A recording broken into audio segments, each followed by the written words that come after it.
Dari informasi ambruknya jembatan cinta kita kini ke informasi ambruknya bisnis Mazda Motor Indonesia atau MMI yang menyerah kalah. Agen pemegang merek mobil Mazda di tanah air ini menghentikan operasional pasca terus merosotnya data penjualan mereka.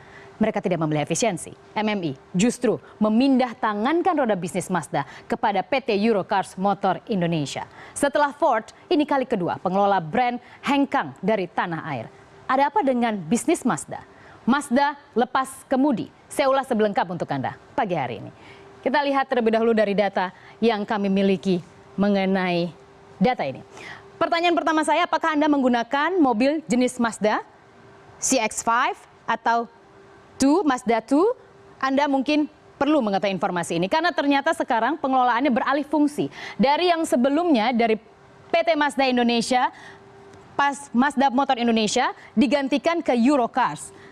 Kalau misalnya Anda membaca informasi bahwa Mazda hengkang sebenarnya tidak seutuhnya benar. Karena sebenarnya yang hengkang tersebut adalah pengelola ataupun juga ATPM kalau saya tidak salah, yaitu agen tetap pemegang merek. Jadi Mazda Motor Indonesia adalah yang selama ini mengelola merek Mazda. Dan sekarang dialihkan ke Eurocars. Jadi tidak sepenuhnya benar kalau misalnya Mazdanya yang hengkang dari Indonesia.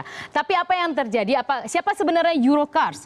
Eurocars sendiri merupakan salah satu pemegang ataupun juga pemegang merek-merek premium yang ada di Asia Pasifik. Berkantor pusat di Singapura, Eurocars memang terkenal melakukan distribusi, kemudian juga menjadi dealer untuk mobil-mobil kelas atas seperti misalnya Rolls-Royce, Porsche dan lain sebagainya. Dan kini Mazda juga ya di Singapura dan Australia, Eurocars juga memegang hal tersebut. Dan kini dialihkan ke Eurocars dari Mazda Indonesia ataupun juga Mazda Motor Indonesia. Jadi MMI sudah menyerah karena bisnis mereka tampaknya tidak terlalu bagus. Seperti apa tidak bagusnya? Seperti ini.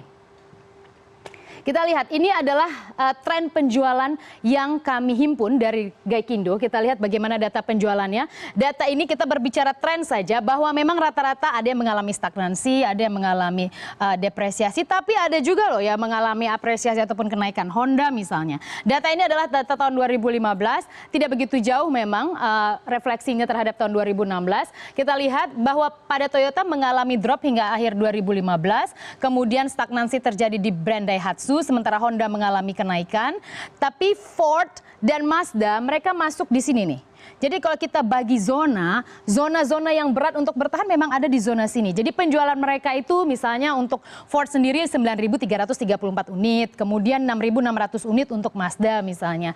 Apakah mereka memiliki segmen pasar? Punya, tapi tidak bisa melawan ini loh, dominasi ini loh. Toyota, Daihatsu, kemudian juga Honda. Sederhana saja, kalau kita mau ke kantor, kita mau hangout, kita lihat kanan kiri mobilnya merek apa? Oke, mungkin salah satunya juga merek Anda punya. Anda punya Toyota, Anda punya Mazda, Anda punya Daihatsu gitu. Dia dominasi pabrikan Jepang ya. Mengapa saya bicara pabrikan? Karena ternyata dua brand yang keluar ini mereka tidak memiliki pabrik di Indonesia. Jadi memang ada beberapa faktor mengapa sulit sekali bersaing melawan dominasi Jepang. Yang pertama, mereka tidak punya pabrik. Kemudian yang kedua, mereka tuh harus memiliki jaringan untuk spare part misalnya. Harus memiliki spare part ataupun juga jaringan untuk komponen yang bisa dimanfaatkan. Karena kalau orang beli mobil kan bukan hanya masalah beli mobilnya, perawatannya, kalau ada yang rusak mereka akan beli kemana, akan ke siapa. Itu kan persoalan yang harus terus dijaga sebagai bagian dari servis ataupun juga pelayanan. Kemudian setelah itu mereka juga harus punya tim marketing yang oke. Tim marketing yang oke itu jadi pemasarannya harus masif masuk ke pasar gitu ya. Kalau kita ada acara di mall-mall tuh suka ada pameran-pameran tuh bagian dari marketing yang harus dijaga. Kemudian kita lihat dia ada 3 hal yang paling menarik ya tampaknya yang harus mereka punya. Oh ya, satu lagi adalah pembiayaan. Jadi mereka harus memiliki afiliasi pembiayaan. Kita lihat brand-brand ini mereka punya afiliasi pembiayaan. Mengapa? Bonus demografi di Indonesia dengan populasi Indonesia 250 juta jiwa lebih, dan untuk bicara yang usia produktif, mereka separuhnya itu adalah segmen menengah. Segmen menengah itu biasanya identik dengan kepemilikan sesuatu dengan kredit perbankan. Pembiayaan. Jadi kalau misalnya bisa masuk ke 4 ini, biasanya akan relatif berhasil kok memangsa pasar Indonesia. Jadi pabrik, memiliki jaringan spare part, kemudian juga marketingnya harus bagus dan memiliki afiliasi pembiayaan. Itu adalah beberapa hal yang harus dimiliki ketika harus melawan dominasi Jepang. Mazda juga dari Jepang ya, tapi dia tidak punya pabrik di Indonesia.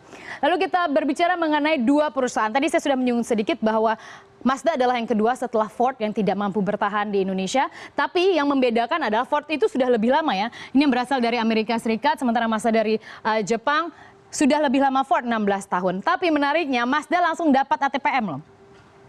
Dia langsung dapat penggantinya. Jadi setelah dia langsung Eurocars yang akan ambil. Tapi kalau untuk Ford sendiri belum ada ATPM pengganti hingga saat ini. Dan untuk tadi saya sudah juga soal bahwa tidak mempunyai pabrik di Indonesia dan kemudian kalau sama-sama mereka tidak memiliki pabrik di Indonesia. Jadi mahal. Jadi harganya build up impor gitu, jatuhnya lebih mahal. Tapi kalau mereka impor bahan baku, kemudian di assembly, dirakit di Indonesia pasti lebih murah.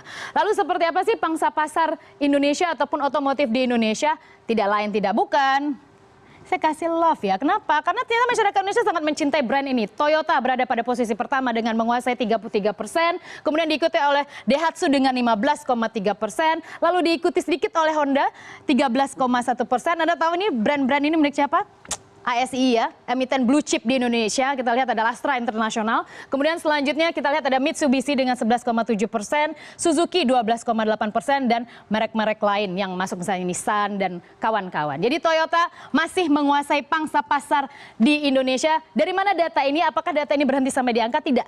Dari harga, dari uang yang Anda keluarkan untuk memiliki merek-merek Toyota, Daihatsu, dan Honda. Brand-brand ini tidak bisa apa-apa kalau Anda tidak mau beli loh sebenarnya.